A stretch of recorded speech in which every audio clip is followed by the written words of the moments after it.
So we go to the Geek Speak show at Silicon Valley Comic Con day number 2.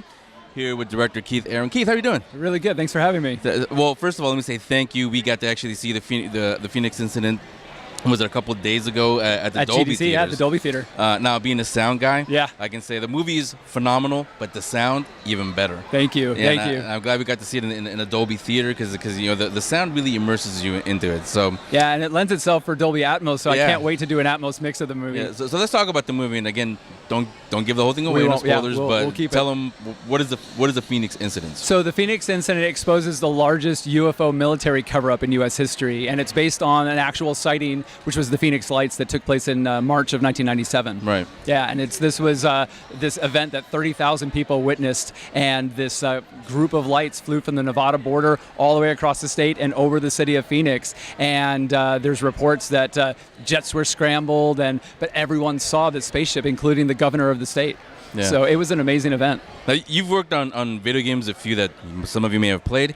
How would you describe yourself, as a skeptic, or did you believe in UFOs, or what made you want to touch on this topic? I've always been fascinated by the subject. I grew up in Arizona, and there's tons of military out there. You see things over the skies all the time, but sometimes you see things that if they're not military, you don't know. It's just it's very intriguing to see some of these lights in the sky. So I was always, as a kid growing up, seeing things and wanting to explore that. But when the Phoenix Lights happened, we had people calling us, and I had just been in Tucson recently, and so I really wanted to go back to my home state and explore this mystery that was there. And I thought, moving from video games, being able to tell a narrative that was based on actual events was something that would be a great first-time experience for me to direct.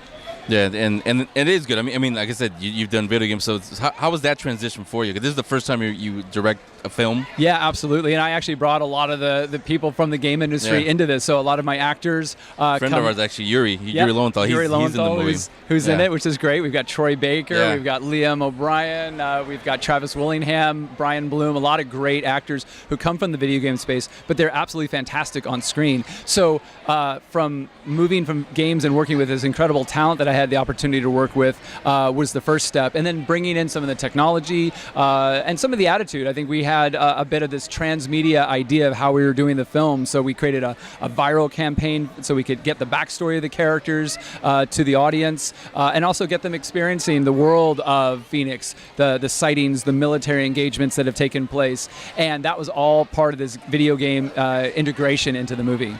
Yeah, because it's not just an incident; it's actually an experience. Because like you mentioned that you have websites, you have viral campaigns, everything going on.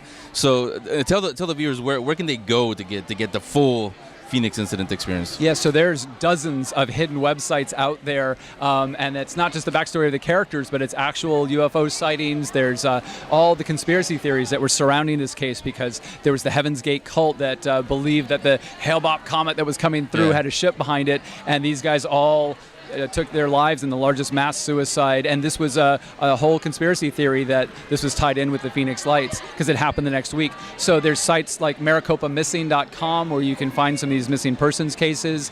There's AmericanCrimes.tv, some of these very authentic looking sites that are part of the film, and they help expand the narrative and get the audience more into the story. Yeah, now it is a movie, maybe. We don't know. But like I said, I mentioned Yuri and Troy are in it.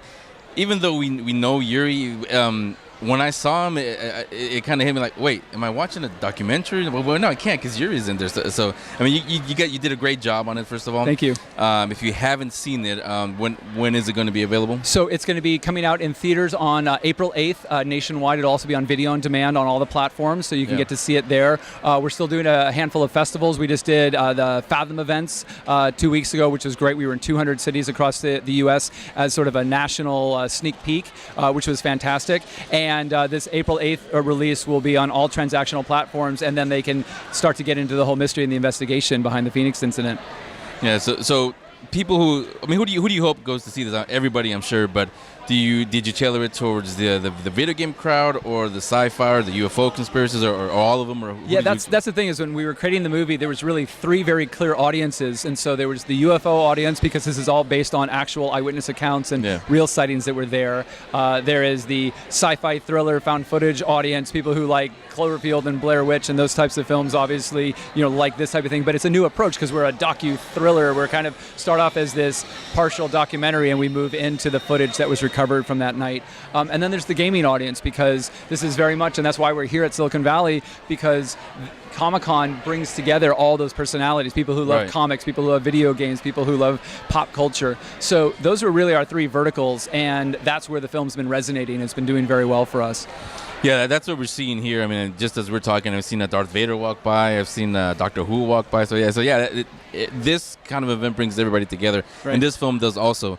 Now for it is a found footage. It's not those. It's not kind of like the Blair Witch, which is what everybody thinks of when you say found footage, or not even like Cloverfield. I do like, and I don't think I've seen this in any of the movie, how you merge found footage, then it goes into like a traditional documentary, film. Right? Yeah, and to a traditional film, right? Yeah, that was that there the whole time, or when did you come up with that? Yeah, well, as a first-time director, if I had just done a found footage movie or I did a narrative on $1.5 million, the film would just go straight to a distribution channel where no one would get to see it. And so I wanted to do something that was going to be a little bit different, that was going to challenge people's sort of insight as to what they believe, not only in the real events, but also as a film goer, just to be able to experience a movie in a little bit of a different fashion. And that's a risk because people can reject that. Some people don't like documentaries, some people don't like found footage. This was something that I really wanted to do as a hybrid and make a mark as a first-time director to say, I'm going to take a budget of this size, make something that would be 10 times the size of it, but still keep it on budget.